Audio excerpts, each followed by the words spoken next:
Welcome to a special episode about the history of racism and xenophobia in the Dominican Republic. This episode was originally an online lecture on the topic many years ago, and you will be watching a translated version. This was done in collaboration with the Dominican group La Voz de los Trabajadores, or the Workers' Voice in English, and I want to thank them. Thank you so much for giving me the opportunity to participate in this and for organizing this amazing lecture. And I guarantee you, you will not find anything like this on the internet, especially translated to English. The speakers of this lecture are Quisqueya Lora, historian, teacher, and board member of the Silvano Lora Public Workshop. Among her publications are the book Transición de la Esclavitud al Trabajo Libre en Santo Domingo, El Caso de Higüey, about slavery in the colony of Santo Domingo. The main focus of her work is the history of Santo Domingo in the late 18th and early 20th centuries and the historical relationships with Haiti. The other speaker in the lecture is Milagros Ricoud, who's a sociologist and professor at Lehman College at the City University of New York. As I mentioned at the beginning, this video is extremely important and relevant, especially with what's happening in the Dominican Republic right now. And before we continue to this lecture, I will give you an extremely summarized account of what's happening right now in the Dominican Republic and a brief explanation of the historical context. But again, this is an extremely summarized account. Most of the most important information you will find it in the rest of this episode. Months ago, the Dominican government announced that they were going to deport 10,000 Haitians a week, and they're trying to achieve this via indiscriminate raids with the police and, in some cases, with the Dominican military, where both human rights and Dominican law are violated constantly. In these raids, they're not only targeting Haitians, they're also targeting documented Haitians, Dominicans of Haitian descent, and any Dominican who's dark skinned, taking them to the detention center in Jaina, Santo Domingo, even when they have a Dominican valid ID. According to anti racist and human rights organizations in the Dominican Republic, even children are being detained by migration agents without their parents just because they're dark skinned.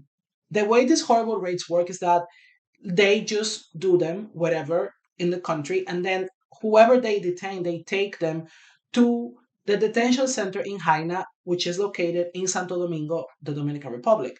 And to call the conditions on these detention centers inhumane is an extreme understatement. We're talking about hundreds of people cramped in a very small space with no facilities or barely something that you could call a facility. In a lot of cases, it's just an empty room. And then they go through this thing that, like, the migration authorities call a depuration process. That is, of course, full of irregularities, that there's a lot of bribery and corruption.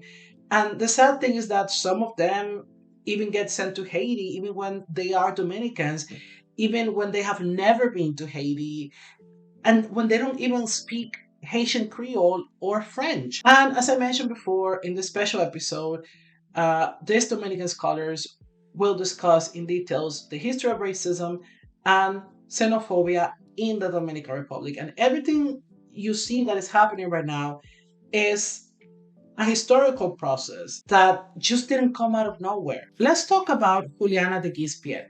She's a Dominican woman who comes from the Batey de los Jovillos municipality of Yamasá, Monte Plata province in the Dominican Republic. And the fact that she comes from a Batey is a very important thing to know. So she was going to renew her Dominican cedula, which is the IDs that Dominicans have and people who are resident in the Dominican Republic. And she was told that she is not allowed to renew her ID because her parents were undocumented migrants. And she's like, "What do you mean? I've always been Dominican. I am Dominican." So she decides to escalate her case to the constitutional courts in the Dominican Republic. And then they do this sentence. This was in 2013, an extremely horrible sentence. According to the Dominican Republic Constitution, it used to be jus solis and jus sanguinis. But in jus solis said that everybody who's born in the Dominican Republic is Dominican unless your parents are in transit. So the constitutional courts in 2013, what they interpreted was that in this sentence, which is called the sentence 168, is that they reinterpret the constitution saying that like children of undocumented migrants can be also interpreted as being just, passing by or being temporary in the Dominican Republic. And they made this sentence retroactively, meaning that everybody who was born in the Dominican Republic after 1929 would fall into this category, meaning that hundreds of thousands of Dominicans lost their Dominican citizenship, people who have been in the country for several generations. I mentioned at the beginning that Juliana comes from Abate. What is Abate? Well, Abate is a settlement around a sugar mill, and they're found mostly in the Caribbean, especially in Cuba, Puerto Rico, and of course the Dominican Republic. So the sugarcane industry, and that deserves its own episode. And in the Dominican Republic, the Dominicans would bring Haitians to work in the sugar mills, in the sugarcane industry. And the sugarcane industry is incredibly exploitative. The conditions in which people live in batallas, they are, in a lot of cases, in most cases, are like just pure below poverty. It's just pure, no appropriate facilities. It's complete. It's extreme poverty. It's extreme poverty, as simple as that. And to this day, the sugarcane workers, they're fighting for their rights. They don't get their pensions. There's a lot of protests happening. And I mentioned at the beginning, like El Movimiento de los Trabajadores, who helped me do this lecture. They do a lot of reporting on the sugarcane workers fight in the Dominican Republic. 1929 is a very important date because it was right before Trujillo's dictatorship. Trujillo's dictatorship started in 1930, 1931. So, and of course, Trujillo conducted a genocide against Haitians and Dominicans of Haitian descent. And then right after doing that, he like tens of thousands of Haitians were massacred. And he will bring them after doing that to work in the sugarcane industry. The Dominican construction and farming industry depends a lot on Haitians. And this law that was intentionally made retroactively is a way to not only commit like racist policies against Haitians, because what a coincidence that this law didn't affect other groups that have moved to the Dominican Republic undocumented. What a coincidence.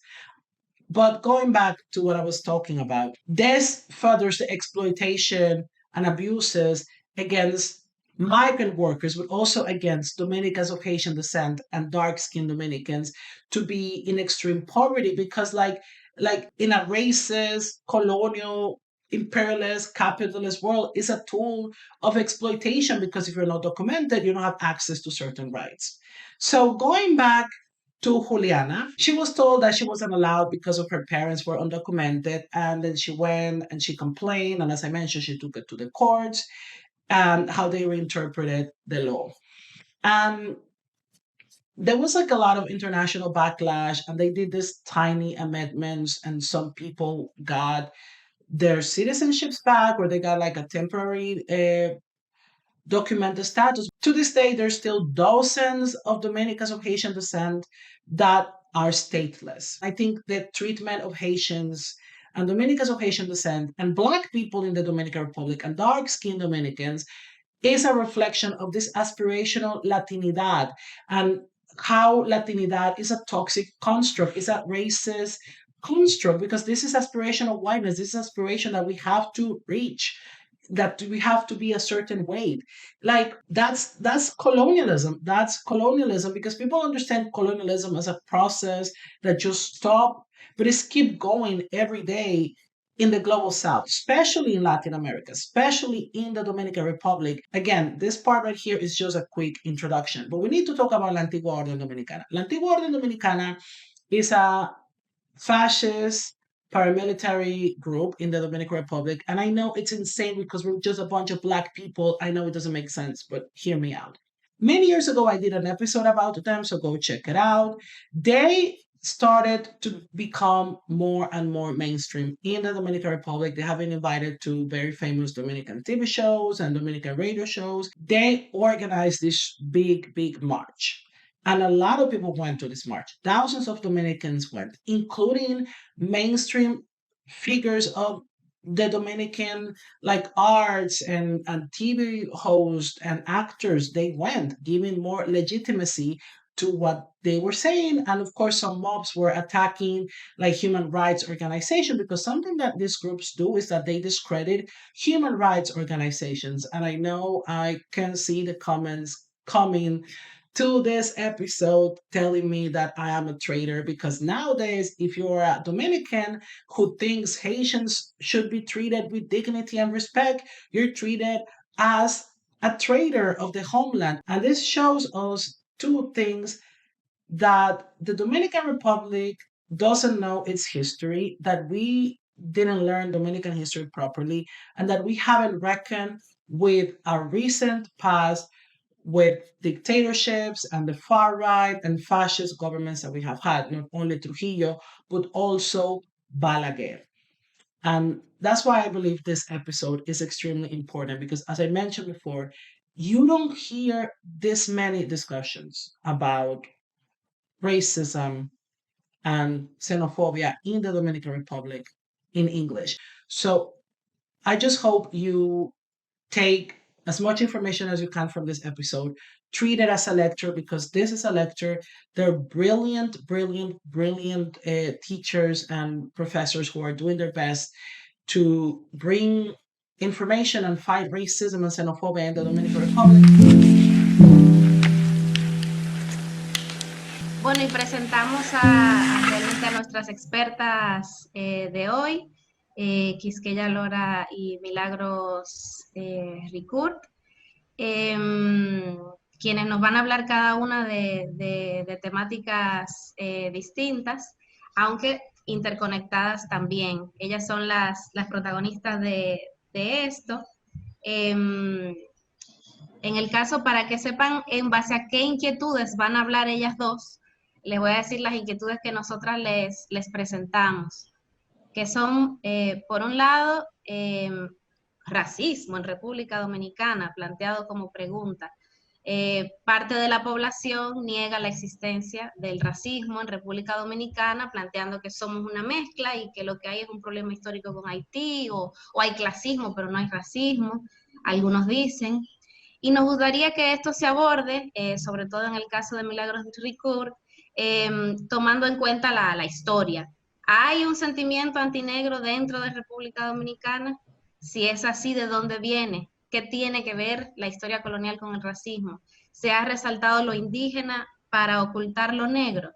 Todo comienza con Trujillo, viene de antes. ¿De dónde viene la negación del mismo racismo? Estas son las inquietudes que planteábamos muy especialmente para Milagros Ricourt. Y luego para Quisqueya Lora, con el tema más enfocado en el tema de la xenofobia, tomando en cuenta que muchos de los discursos de odio actuales se pretenden sustentar en la historia, bajo la idea de la invasión, ocupación haitiana y las teorías conspirativas de una supuesta nueva invasión, le preguntamos a Quisqueya Lora, ¿qué nos puede decir de estos 22 años? ¿Se puede hablar de que hubo ocupación, invasión haitiana? ¿Qué significó esa época para la composición racial y de clase de este lado de la isla? ¿Hay sustento histórico para hablar de un proyecto de invasión inacabado y permanente por parte de Haití a la República Dominicana? ¿De dónde viene esa ideología? Pues arrancamos con Milagros Ricourt, socióloga, aunque la hemos nombrado historiadora, pero es socióloga, nos dijo, y es autora de Dominican Racial Imaginary. Buenas tardes, muchas gracias Ingrid por esta invitación, y para mí es un honor compartir este podio virtual con Quisqueya Lora, a quien admiro mucho su trabajo, en su trabajo histórico. Tú decías racismo en República Dominicana. Bueno, definamos racismo y podemos ver si existe o no existe. Por ejemplo, racismo es cuando un grupo humano se discrimina por su color de piel y se considera inferior. Y eso lo coloca también en una situación, una posición social más baja, en toda la escala social más baja. Ahora bien, mencionaba la palabra colorismo. Y yo creo que República Dominicana es típico el colorismo.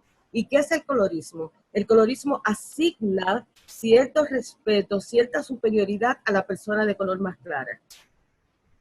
En un país donde yo considero que casi todo el mundo tiene raíces negras, el colorismo brega dándole esa importancia al color más claro y menos importancia al color más oscuro. Si vamos, por ejemplo, a una oficina de banco, realmente nos vamos a dar cuenta de que existe el colorismo. En cualquier momento, tú coges un transporte público y el chofer o el que está cobrando de la guagua o el carro le da más preferencia a una persona, principalmente a una mujer de color claro, que a una persona de color oscuro. O sea, son preferencias que se dan. Y ahora bien, ¿de dónde viene ese racismo? Me gustaría primero, antes que nada, hablar de que es el colonialismo el que nos regala esa diferencia entre una persona más clara y una persona más oscura. El colonialismo es el proceso donde se colonizan todas estas naciones de Latinoamérica y luego África y Asia. ¿Y quiénes son los colonizadores? Los colonizadores son gente europea de color blanco. Para esa gente europea de color blanco poder explotar a otro grupo de personas, tenía que considerarlos como el otro, como un objeto.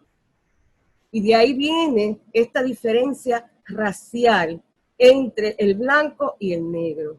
Y durante todo ese proceso de colonialismo donde se extingue a la población indígena, donde se explotan las riquezas naturales, donde se trae un cargamento de seres humanos negros de África, a los cuales explotan de una forma sin misericordia, una forma forzosa, donde estas personas pierden toda su humanidad y se colocan simplemente como mercancías para producir el valor que luego se transporta a Europa.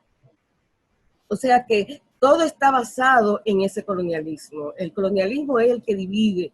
Tú te vas a Perú, por ejemplo, y tú entiendes que el indígena es menos que el que vive en Lima o el mestizo. Eso es fruto del colonialismo. Lo igual en México. En México es la misma situación. Dicen que hay mexicanos de telenovela y los mexicanos regulares, que son los indígenas. O sea, el de telenovela es el mexicano blanco, de pelo lacio, pero parecido muy al europeo.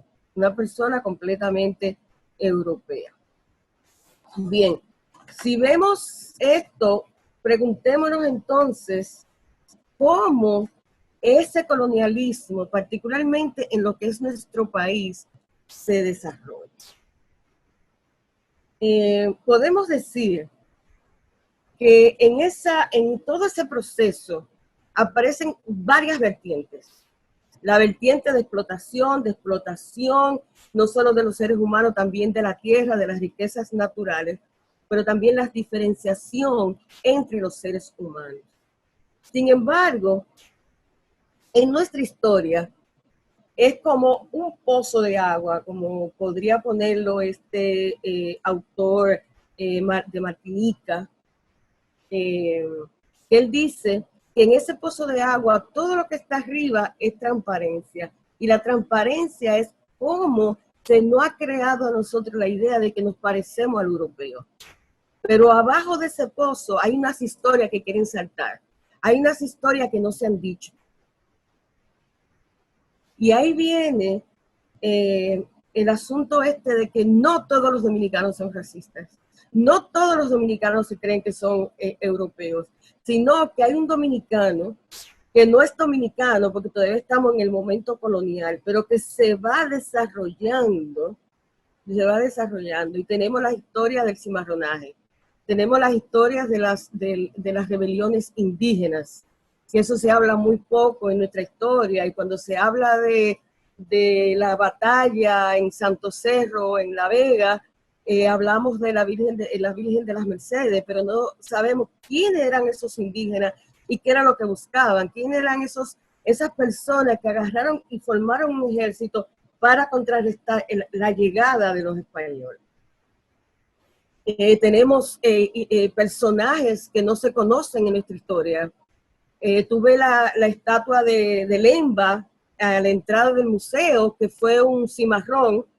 No fue un cimarrón, fue un guerrero que por muchos años enfrentó el sistema colonial. Tenemos la estatua de él, pero cuando entramos al museo nosotros no vemos nada negro en ese museo. Absolutamente nada negro. Sin embargo, tú te vas a un pueblo como Nigua y hay una calle que se llama Sebastián Lemba. Por ejemplo, te vas al sur y hay callecitas y hay ríos que se llaman Sebastián Lemba. Cuando hablamos de esas diferencias y de ese odio hacia Haití que ella va a elaborar en un momento, también tenemos otro ejemplo que es muy importante, que es la guerra restauradora. La guerra restauradora es un ejemplo de solidaridad entre el pueblo haitiano y el pueblo dominicano. ¿Por qué? Porque se le cede esa parte, la parte este de la isla a España, pero España era un país todavía esclavista, había esclavitud en Puerto Rico y había esclavitud en Cuba. Cuando estas personas que no habían salido hace mucho tiempo de la esclavitud, porque la esclavitud la abole Boyer, sí, y se ratifica luego de la independencia. Estas personas todavía recuerdan muy bien qué es la esclavitud, y esos son los grupos que se forman y crean estos ejércitos, los ejércitos restauradores, donde los principales generales eran negros. Tenemos también el caso, por ejemplo, para hacerte esa diferencia, el caso de Peña Gómez. Para mí el caso de Peña Gómez es muy importante porque Peña Gómez fue un tipo que era haitiano, de ascendencia haitiana. Pero sin embargo, en las votaciones, en las marchas de Peña Gómez, se veía un pueblo que lo apoyaba. En las elecciones también, unas elecciones que le fueron robadas a Peña Gómez. O sea, que eso te dice algo de dónde está el sentimiento dominicano en cuanto a este racismo que ha sido creado y formado. Ahora, volvamos otra vez al siglo XIX. Hubieron 2 o 3 ejemplos de cómo se crea este racismo, basado en contra de Haití. Se hace, por ejemplo, una historia. No quiero hablar a los historiadores dominicanos de José Gabriel García, porque me van a arrancar la cabeza. Creo que uno de los fundadores de toda el mito de la historia dominicana la escribe José Gabriel García. Todo lo que nosotros conocemos de las invasiones, de los salvajes negros, de Toussaint, de Louverture, de Saline, lo aprendimos o se aprende a través de José Gabriel García, el padre de la historia dominicana. Bueno, ya tenemos una historia ahí. Hay otro elemento, el elemento de la formación de la nación dominicana, en un proceso que muchos países latinoamericanos estaban involucrados en eso.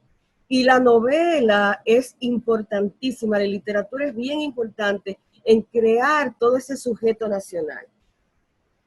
Y nosotros tenemos una novela que empuja a la creación de la nación dominicana en términos raciales, que es Enriquillo. En esa novela, Enriquillo hace las paces con los blancos y nos coloca a nosotros como producto, un producto indo-hispano. Un producto indo-hispano. La guerra restauradora fracasa en términos de estos grupos dirigentes que reivindican esa indo-española identidad. Pero hay un tercer elemento, y ese tercer elemento son los Estados Unidos.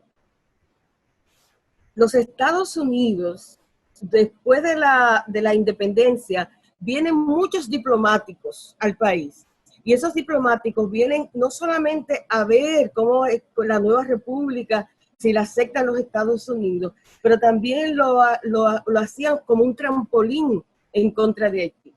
Haití era el enemigo de todos los países colonialistas, porque fue la primera república de negros, de esclavos que fueron esclavos. Entonces, cuando conversaban con las autoridades políticas dominicanas, colocaban al dominicano como superior al haitiano.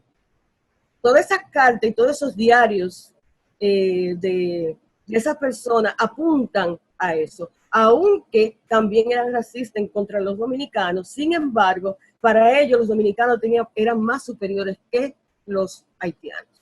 Le daban ese nivel de superioridad. Entonces, habrán otros elementos. Yo nada más estoy mencionando esos tres. Trujillo. Vamos ahora a Trujillo. Trujillo es, en Santo Domingo, él lo hizo todo. Todo lo que hay en Santo Domingo lo hizo Trujillo. Nosotros somos así por Trujillo. Mentira. Ya ese racismo, esa posición, ya venía. Ya querían importar blancos. Horacio Vázquez tenía un proyecto de importar gente blanca de Europa. Había muchísimos escritores de la época que decían que nosotros éramos como éramos por esa mezcla racial que había que eliminar. Lo que hace Trujillo es que Trujillo institucionaliza ese racismo. Él lo institucionaliza. Por un lado, elimina o trata de eliminar a los haitianos de la frontera para reclamar ese territorio nacional, con la matanza. Y luego de eso, o durante ese proceso, o antes de ese proceso, se comienza el proceso de dominicanización de la frontera, donde las escuelas se llaman todas como los padres de la patria, los pueblos también como los padres de la patria, se crean iglesias, se manda a una denominación católica a la frontera y se trata de dominicanizar la frontera. Pero al mismo tiempo se crea un anti-haitianismo que se ve en los libros, se ve en los curas predicando, se ve en todo lo que fue la formación ideológica de toda una generación que luego transmite eso a otras generaciones. O sea, el racismo en Santo Domingo existe, y si vemos la posición económica de la gente del sur en comparación con las otras regiones del país, nos damos cuenta que hay un racismo, pero también ese racismo ha impulsado diferencias sociales entre los dominicanos. Podemos avanzar más esto cuando tengamos el momento de reflexión y de las preguntas. Muchísimas gracias a Milagros por su intervención, que nos deja con muchas inquietudes que luego vamos a poder abordar. Pues vamos con Quisqueya Lora, historiadora, profesora, directiva del taller público Silvano Lora. Bueno, hola, de verdad súper contenta de estar aquí en este panel de mujeres. Usualmente cuando son temas históricos hay pocas mujeres, o sea que me siento muy a gusto y muy honrada de compartir este espacio con Milagros. Bueno, yo me voy a centrar en la génesis del problema, que como muy bien dijo Ingrid, la mayoría de los dominicanos tienen sus ideas o sus percepciones o sus sentimientos sobre Haití sobre la base de una noción histórica. la gente siente que hay un fundamento histórico para, por ejemplo, tener un odio visceral hacia Haití.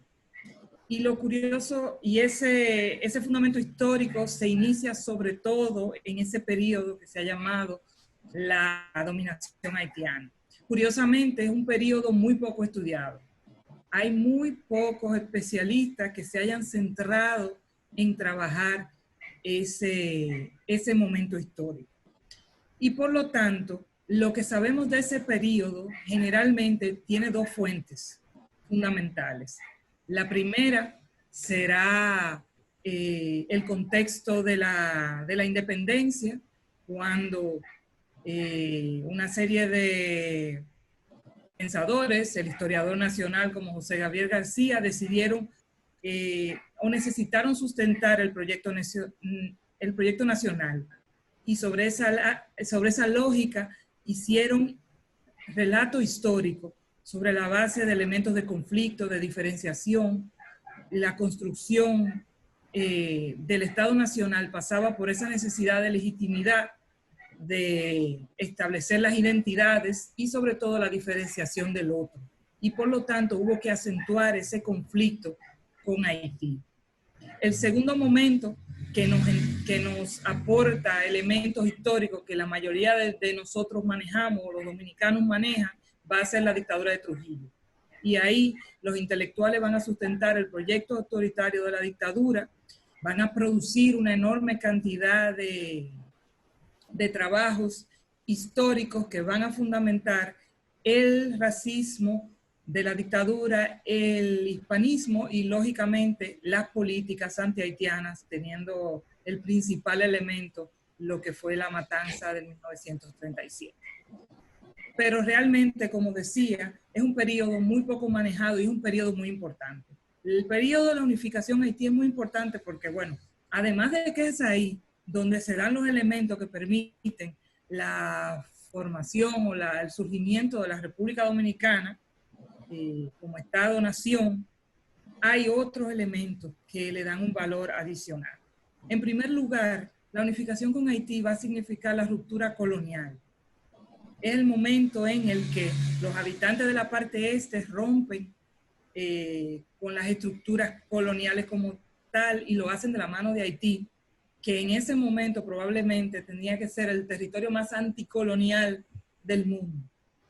El otro elemento, lógicamente, va a ser la abolición de la esclavitud. Después de 300 años o de más de 300 años de esclavitud en la isla, va a ser esa unificación la que va a eliminar la abolición. Y este es un hecho que lamentablemente ha sido sistemáticamente minimizado. La historiografía, encabezado por José Gabriel García, generalmente va a minimizar la abolición con dos argumentos.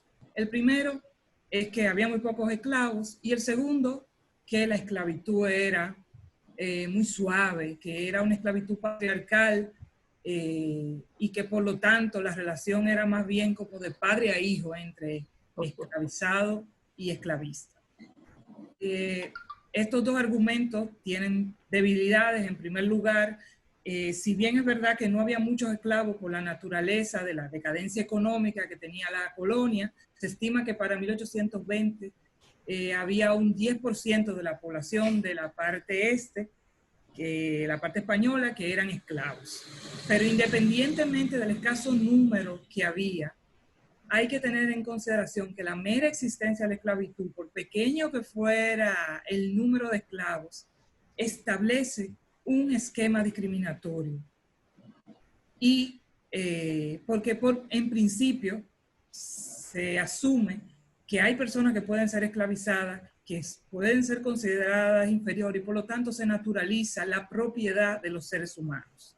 La poca cantidad de esclavos no redujo la vigencia de concepciones racistas y por lo tanto si existe la esclavitud, entonces las ideas de igualdad, por ejemplo, no tienen una validez absoluta y los descendientes de esclavos son herederos de esas limitaciones. Por eso había una categoría específica para los esclavos liberados. Los esclavos liberados van a ser libertos, no libres. Y el otro argumento, el de la suavidad de la esclavitud, es uno al que yo entiendo que hay que tenerle mucho cuidado, hay que manejarlo con mucha delicadeza. Esto de la democracia racial, que es una formulación muy extendida, es muy peligroso, porque si bien es cierto que la esclavitud en Santo Domingo tenía unas características propias, diferenciadoras, a la lógica de la esclavitud intensiva de la plantación, no por ello dejó de constituir un sistema que cercenaba las libertades, propiciaba la violencia y el abuso e instauraba de por sí la discriminación social para los esclavizados y los libertos. La prueba de ello es que durante todo el siglo XIX los dominicanos mostraron ya sea rechazo o miedo a la esclavitud en todos los procesos. Ahora, por razones de tiempo, no puedo como detallar los ejemplos, pero rápidamente voy a decir que no es casual que hay por lo menos 10 conspiraciones o rebeliones en la llamada España boba, que no fue nada boba, que tenían que ver con la esclavitud o con esclavos, que fue la causa, uno de los motores de la Reconquista, que es un elemento clave del fracaso de la independencia de Núñez de Cáceres de 1821, porque no abolió la esclavitud y porque es también uno de los motores que genera la llamada guerra restauradora. El miedo a la reinstauración de la esclavitud para mí es fundamental. Y voy a poner el ejemplo de la rebelión de Montegrande. De esto se habla muy poco. Se produjo al otro día de la independencia nacional, es decir, el 28 de febrero de 1844. Montegrande era una población de personas de origen esclavo que se rebelan porque tienen información de que esa revolución de los españoles, como le llamaron a la separación, pretendía restablecer la esclavitud.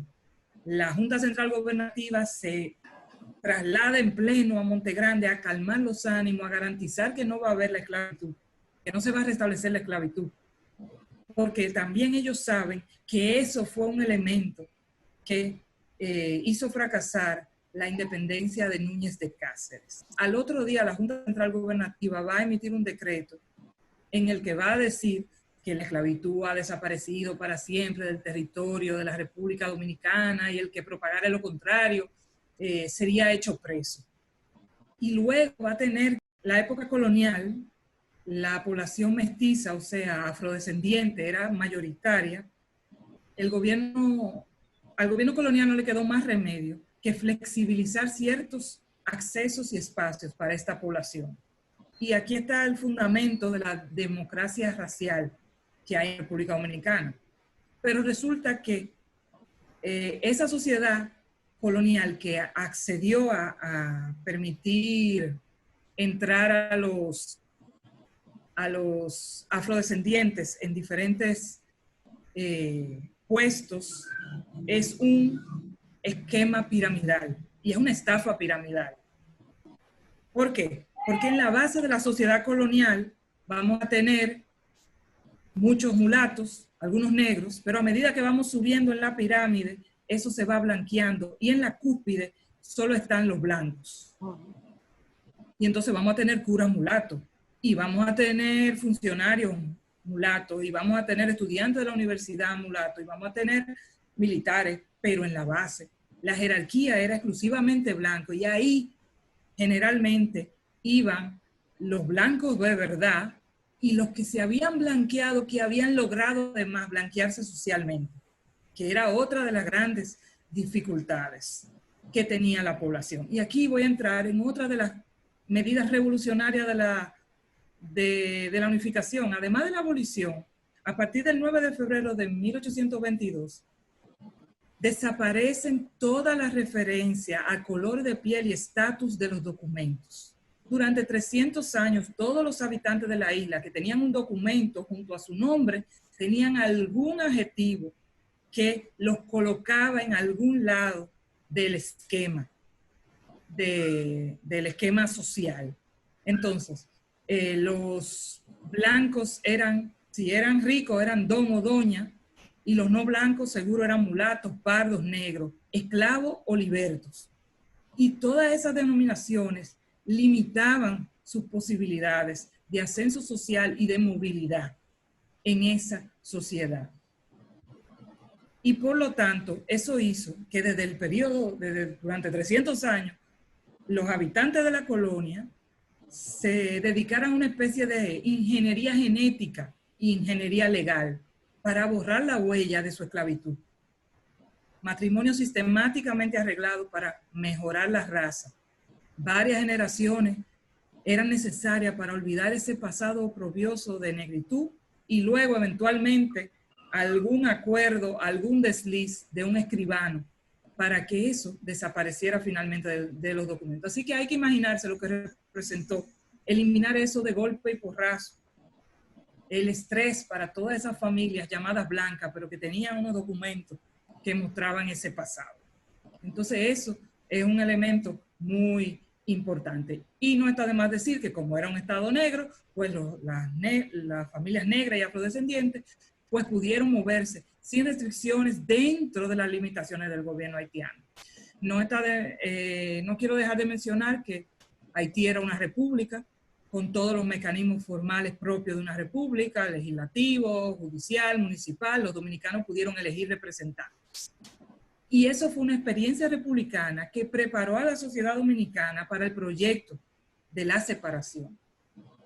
Eso le dio una base que luego fue usada. Por ejemplo, voy a poner un solo ejemplo. La Constitución de 1844 tomó prestado 113 artículos de la Constitución de 1843 de la Reforma, en la que los dominicanos habían participado. Ahora bien, quiero dejar claro, con esto yo no estoy diciendo que el régimen de Boyer fuera un modelo democrático. Para nada no podemos hablar de democracia en este contexto y en esta época. Su gobierno era autoritario y de hecho se fue haciendo cada vez más autoritario. Y por lo tanto, eso explica que dominicanos y haitianos, porque ambos estaban sufriendo ese autoritarismo, conspiraran juntos en la llamada reforma de 1843. Pero eventualmente es una realidad que para muchos sectores el gobierno de Haití no había dado paso a una integración plena. Y es lo que fundamenta ese movimiento de separación. Tenemos que entender que el relato básico con el que entendemos este periodo, pues surgió en un momento en que los historiadores estaban construyendo el relato nacional y eso tenía una misión y una función. Y por lo tanto es necesario repensar eso. Me faltan como algunas cositas más para decir, pero quizá en la próxima intervención podré cerrar un poco. Una inquietud que a mí me queda así general es esta cosa desde cuándo se puede hablar de lo dominicano, porque parte de la historiografía como hegemónica es casi que lo primero dominicano eran los taínos.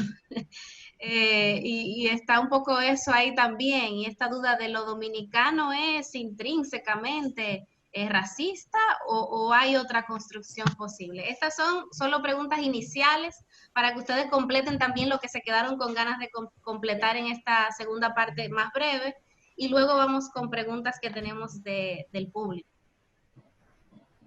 Milagros. Para mí el uso de dominicano, la República Dominicana se crea el 27 de febrero de 1844. O sea que lo más prudente es que nos llamemos dominicanos luego de la independencia. Sin embargo, hay personas que argumentan que como la isla se llamaba Santo Domingo, habían personas que se llamaban dominicanos. Yo no he visto en ningún archivo, y aquí me puede ayudar Quisqueya, donde se mencione dominicano. Ahora bien, cuando este historiador, José Gabriel García, habla de las invasiones haitianas, fueron en contra de los dominicanos. Entonces, eso hace que nosotros nos sintamos más como víctimas de los haitianos cuando dicen que cuando Dessalines vino, quemó 400 dominicanos en La Vega o en Moca, mató tantos dominicanos. O sea, que eso es un sentimiento que nos llega bien profundamente, porque en esa época la República Dominicana no existía. Nosotros como sujetos de Estado-Nación, nosotros no existíamos. Aparte de que eso son cosas que son falacias, eso no tiene ninguna base histórica. Entonces, esa es mi posición al respecto de toda la terminología de dominicanos. Yo ahorita cuando me hagan las preguntas, pues volveré a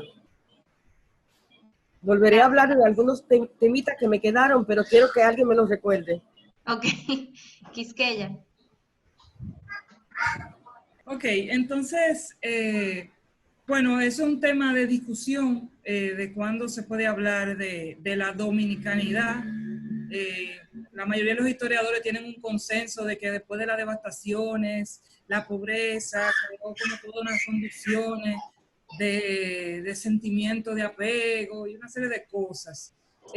A mí me parece riesgoso hablar con tanta seguridad de ese sentimiento de dominicanidad tan temprano. Yo uso el término dominicano porque documentalmente sí aparece, ya creo que, si no me equivoco, en el siglo XVIII, en algunos documentos, pero como gentilicio de la gente de Santo Domingo, no como gentilicio de República Dominicana. Yo lo uso porque es más práctico, porque si no hay que decir gente de la parte este, como, no sé, por razones prácticas lo uso, pero es verdad que se presta a esa confusión. Yo entiendo que la dominicanidad es una cuestión que está en construcción, bueno, de hecho está siempre en construcción, pero de hecho en el 44 con más fe todavía. Yo siento que en el 44 hubo un consenso con relación a la separación de Haití. Ahora, después de ahí, lo que esto tenía que ser, eso era el arco iris. Había muchísimas cosas. De hecho, Santana, en su primer comunicado, llama españoles a los dominicanos. Se refiere a ellos en los primeros 2 o 3 documentos. Habla de los dominicanos como españoles. Y bueno, yo quería decir otra cosa, pero ya se me fue. Ok, lo que quería decir es que, señores, digamos que la última guerra que tuvieron los dominicanos con los haitianos tiene, según mis cálculos, 162 años. Es decir, lamentablemente el Estado haitiano va durante 15 años a tratar de, por la vía militar, recuperar la parte este. Y ese es un periodo de angustia, de incertidumbre, de luchas, pero también de construcción de identidad. Y ahí es que se afianza, vamos a decir, un discurso anti-haitiano, que para mí en ese momento tiene una lógica razonable. Hay un proceso de guerra y hay un proceso de resistencia y hay una serie de discursos incendiarios. Pero en 1959, el último presidente haitiano que trató de invadir la República Dominicana, que de hecho lo hizo, Faustino Solú, va a ser derrocado. Y va a venir un presidente que se llama Fabré Gefrard, que es un presidente amigo, que es el que está cuando la restauración y que apoya a los restauradores. Pero no solo eso, Fabré Gefrard es clave por varias cosas. Primero, firma un tratado de paz con la República Dominicana. Y además, elimina en el 67, estaba Fabré Gefrard gobernando, firma un tratado de paz y elimina el asunto de la indivisibilidad de la isla, que es un argumento que siempre está en la mente de los dominicanos, que la constitución haitiana dice que la isla, que sé yo cuánto.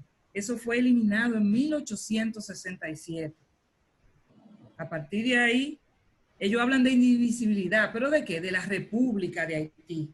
Ya no asumen la isla completa. Y a partir de ahí, entonces, es justamente el periodo posterior a la restauración donde se dan unas relaciones más cercanas, más amistosas con relación a Haití. Eso lo dejo ahí. Gracias. Tenemos por aquí varias preguntas del chat de Facebook. Ahí ustedes van eligiendo qué responden. Tenemos Eva Ibelice Pérez pregunta si hubo racismo contra Peña Gómez. Una pregunta muy, muy puntual. Yo creo que sí, porque mira, racismo es cuando tú ves a una persona inferior a ti. Y para muchos sectores de la sociedad dominicana, Peña Gómez era inferior. En primer lugar porque era negro y en segundo lugar porque era haitiano. O era haitiano y era negro, como la combinación que había. Y los sectores de Balaguer, los sectores de Bicho Castillo, yo nunca había visto en ningún lado que en el siglo, bueno, ese era el siglo XX, ya cerca del siglo XXI, que en una marcha de Balaguer se presentara un mono, un gorila. O sea, eso no puede ser más racista. Las consignas que habían en contra de Peña Gómez, había una que decía: en el Bembe de Peña Gómez aterrizan los aviones. ¿Tú quieres algo más racista que eso? Y cuando se hizo un montaje de él practicando vudú. O sea, es negro, es satánico, es un animal.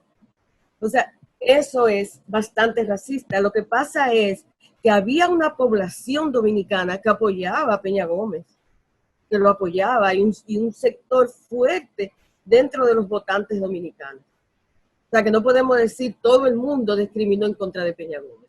Eso no fue así. De hecho, ¿puedo intervenir? Claro. De hecho, yo pienso, él ganó las elecciones del 94. Yo pienso que le hicieron fraude. Exacto. Y por lo tanto, eso muestra que mayoritariamente Peña Gómez pudo romper esa barrera y esos elementos raciales y esas ideas que pesan sobre los dominicanos, pues en el caso de Peña Gómez pudieron quedar a un lado. Ok, hay una inquietud acá, no sé, creo que es de la misma persona. ¿García exagera el drama de la dominación haitiana? Yo pienso que en muchos elementos sí. Hay muchas cosas que se dan por sentada que no tienen sustentación. Por ejemplo, rápidamente te digo, la de la imposición del idioma, no hubo imposición de idioma. No porque no quisieran, no pudieron, no podían.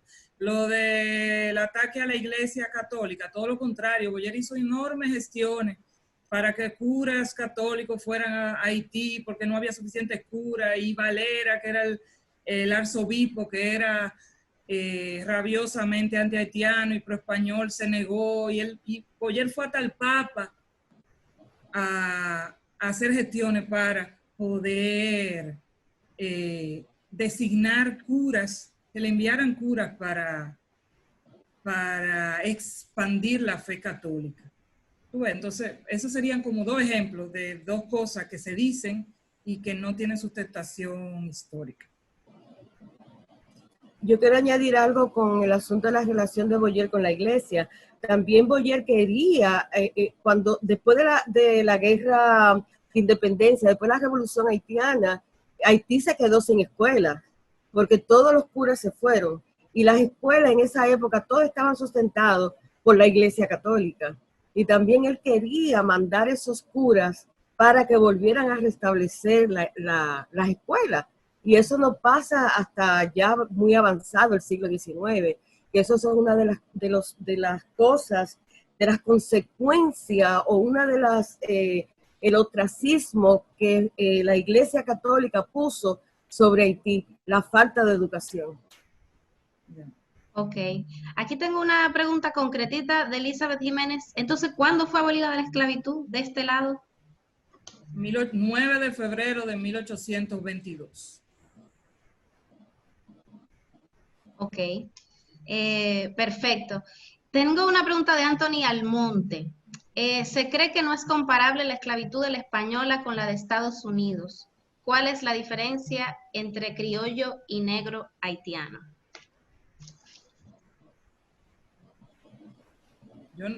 Hay algo que no entiendo. Hay una mezcla ahí de cuestiones, ¿verdad? Pero hay dos temas. La vinculación entre la esclavitud en Estados Unidos y la esclavitud en la española. Si se puede comparar, que era el tema que abordaba Quisqueya, ¿no? Sobre la suavidad o no de la esclavitud. Y por otro lado está el tema de cuál es la diferencia entre criollo y negro haitiano. Bueno, no soy especialista en la esclavitud de Estados Unidos, pero era una esclavitud de plantación, y por lo tanto la esclavitud de plantación viene con una lógica de imposición intensiva, de esclavitud intensiva. Por lo tanto, en ese sentido no sería comparable con la esclavitud que había en la parte española, donde había algunas plantaciones, pero que funcionaban dentro de una lógica no tan bien, vamos a decir, lograda como por ejemplo la colonia francesa y como pienso que se dio en los Estados Unidos. Y lo otro, lo de los criollos, no entendí para nada. Como criollo o negro haitiano, no entendí. Bueno, sin embargo, a lo mejor él quiso decir el mulato haitiano o la persona de color. ¿Verdad? En Haití, diferencia de Santo Domingo, el 90%, más del 90%